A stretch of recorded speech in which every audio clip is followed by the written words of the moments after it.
Salam, salam jumpa kembali para pejuang kehidupan dalam channel YouTube saya ini, Sekolah Kehidupan. Sekolah yang tidak ada tamat-tamatnya, karena sekolah yang sesungguhnya adalah dalam kehidupan ini, dimana dalam kehidupan inilah kita belajar, dan terus belajar sampai Tuhan Yesus memanggil kita. Satu waktu saya bertemu dengan sahabat saya dapati dia wajahnya murung, suasana hatinya tidak baik. Terus saya bertanya kepada dia, "Kenapa wajahmu murung?" Dia bilang bahwa dia baru nggak enakan dengan seseorang, dan orang itu adalah orang yang sudah tua, bahkan sudah beruban.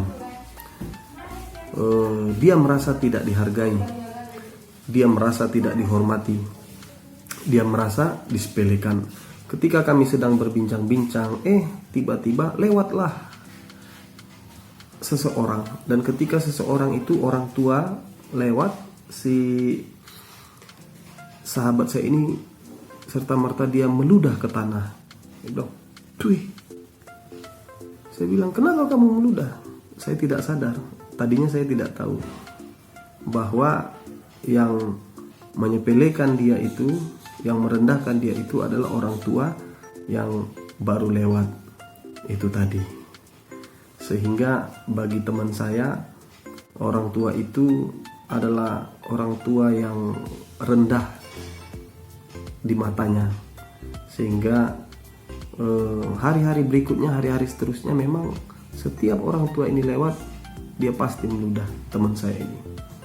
Dia menunjukkan sikap dia tidak menghargai dan tidak menghormati, atau sikap dia merendahkan orang tua yang sudah merendahkan dia tadi. Nah, Bapak Ibu yang diberkati dalam nama Tuhan Yesus, saya teringat akan sebuah firman Tuhan yang tertulis di dalam kitab Matius 7 ayat yang ke-12, yang berkata, saya bacakan bagi kita, "Segala sesuatu yang kamu kehendaki supaya orang perbuat kepadamu, perbuatlah demikian juga kepada mereka. Itulah isi seluruh hukum Taurat dan kitab para nabi." Nah, artinya apa? Saya menangkap sederhana saja. Kita pasti pengen dihargai, ya, kita pasti pengen dihormati, ya. Nah, firman Tuhan berkata, segala sesuatu yang kamu kehendaki supaya orang perbuat kepadamu, perbuatlah demikian juga kepada mereka. Itulah isi seluruh hukum Taurat dan kitab para nabi. Simpelnya begini, kalau kita mau dihargai, kita harus menghargai.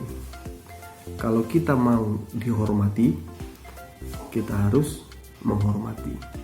Kalau kita mau didukung, kita harus mendukung. Kalau kita mau disupport, kita harus mensupport. Kalau kita mau didengarkan, kita harus mau mendengarkan. Mari kita belajar dalam kehidupan ini supaya kita bisa saling menghargai, kita bisa saling menghormati. Jangan ada tembok-tembok yang dibangun. Apakah itu tembok usia, apakah itu tembok latar belakang pendidikan, apakah itu tembok perbedaan status sosial, perbedaan ekonomi keuangan, perbedaan pangkat jabatan. Jangan ada tembok-tembok yang dibangun. Mari kita belajar dalam kehidupan ini supaya enteng kita menjalani hidup ini, supaya ringan kita menjalani kehidupan ini. Jangan seperti orang tua yang tidak menghargai, tidak menghormati teman saya tadi, ya, sehingga di mata teman saya orang tua itu adalah orang tua yang rendah, ya. Bayangkan setiap lewat dia pasti teman saya ini meludah dia ke tanah, ya. Nah, saya pernah baca sebuah artikel. Nah, artikel itu menulis begini: kita terhormat bukan karena dipuji orang, dan kita rendah bukan karena dihina orang. Tetapi kita terhormat atau kita rendah itu bergantung pada kualitas diri kita. Nah, apakah kita sudah menjadi pribadi yang berkualitas? Orang yang berkualitas adalah orang yang mengerti firman Tuhan, ya. Firman Tuhan yang sudah saya bacakan tadi, segala sesuatu yang kamu kehendaki supaya orang perbuat kepadamu, maka perbuat jugalah demikian kepada mereka. Orang yang berkualitas adalah orang yang menghargai sesama, tidak peduli ada batasan, ya, tidak peduli usia, tidak peduli latar belakang, tidak peduli status sosial, pangkat, tidak peduli, ya. Orang yang berkualitas adalah orang yang menghargai sesama, ya, tidak peduli, ya. Ini berlaku di semua aspek kehidupan, ya, berlaku, ya, baik di tempat kerja antara pimpinan dan bawahan, ya. Seorang pimpinan dia akan menjadi pimpinan yang terhormat kalau dia adalah pribadi yang berkualitas, ya. Dia akan menjadi pimpinan yang rendah kalau dia tidak berkualitas, ya, tidak tahu menghargai, menghormati, mengapresiasi kinerja bawahannya, ya. Tidak, malah ada lagi yang lebih parah, pimpinan yang lebih parah, kinerja anggota diklaim menjadi prestasinya. Ini ngeri, ini kinerja orang kita klaim menjadi prestasi kita. Ini kacau ini, ya. Berlaku di dalam dunia pendidikan pun ini harus berlaku. Mengapa ada guru favorit dan guru non favorit atau tidak favorit? Ya, karena guru favorit itu adalah guru yang berkualitas, ya. Dia adalah pendidik yang menghargai, menghormati anak didiknya. Dia bukanlah seorang guru yang berat sebelah, pengen dihormati anak murid tapi tidak pernah menghormati anak murid, pengen dihargai anak murid tetapi tidak pernah menghargai anak murid. Nggak berkualitas pendidik model ini, ya. Begitu juga di lingkungan perguruan tinggi, ya. Ada dosen favorit, ada dosen non favorit, ya. Di mata mahasiswa tak bernilai dosen ini. Karena apa? Si dosen ini pengen dihargai tapi tak pernah menghargai mahasiswa, pengen dihormati tetapi tidak mau menghormati mahasiswa, ya. Pengen didengarkan omongannya oleh mahasiswa tetapi masukan-masukan, saran-saran dari mahasiswa tidak pernah mau didengarnya, ya.